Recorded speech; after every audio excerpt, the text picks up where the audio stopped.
పలుకులు, అలాగే 2 టీ స్పూన్ల ధనియాలు అవైలబుల్లో ఉంటే వేసుకోవచ్చండి. నేనైతే చివరలో ధనియా పౌడర్ని అయితే వేసాను.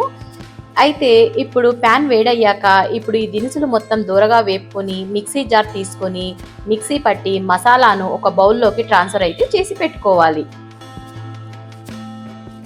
స్టవ్ ఆన్ చేసి మందపాటి ప్యాన్ పెట్టి 4 టేబుల్ స్పూన్ వేరుశెనగ నూనెను కూడా వేసుకోవాలి. ఆయిల్ అయితే కొద్దిగా ఎక్కువే పడుతుందండి నాన్ వెజ్ కర్రీస్లోకి. అలాగే నాన్ వెజ్ కర్రీస్ చేసేటప్పుడు వేరుశెనగ నూనెతో చేస్తే కర్రీ చాలా టేస్టీగా కూడా ఉంటుంది. 4 టేబుల్ స్పూన్ల వేరుశెనగ నూనె వేడయ్యాక కట్ చేసి పెట్టుకున్నటువంటి పచ్చిమిర్చిని వేసి కొద్దిగా చిటపటలాడాక కట్ చేసి పెట్టుకున్నటువంటి ఉల్లిపాయల్ని కూడా వేయాలి. ఉల్లిపాయలు త్వరగా వేగడానికి కొద్దిగా ఉప్పు వేసుకుంటే త్వరగా అయితే వేగిపోతాయి. అలాగే 2 రెమ్మల కరేపాకును కూడా వేసుకోవాలి.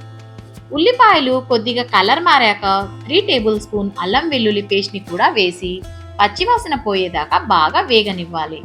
ఇలా బాగా వేగాక మ్యాగ్నేట్ చేసి పెట్టుకున్నటువంటి చికెన్ని కూడా వేసి బాగా కలిపి 5 నిమిషాల పాటు బాగా ఇలా 5 నిమిషాల తరువాత 1 లీటర్ దాకా నీళ్లు పోసి మూత పెట్టి 20 నిమిషాల పాటు ఉడకనివ్వాలి.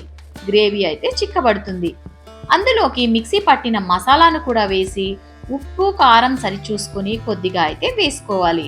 2 స్పూన్ల ధనియాల పౌడర్ను కూడా వేసుకొని 10 నిమిషాల పాటు ఉడకనిచ్చి చివరగా కొద్దిగా కొత్తిమీర వేసుకొని సర్వ్ చేసుకుంటే వావ్, చాలా టేస్టీగా యమ్మీగా ఉండే నాటుకోడి పులుసు అయితే రెడీ అయినట్లేనండి.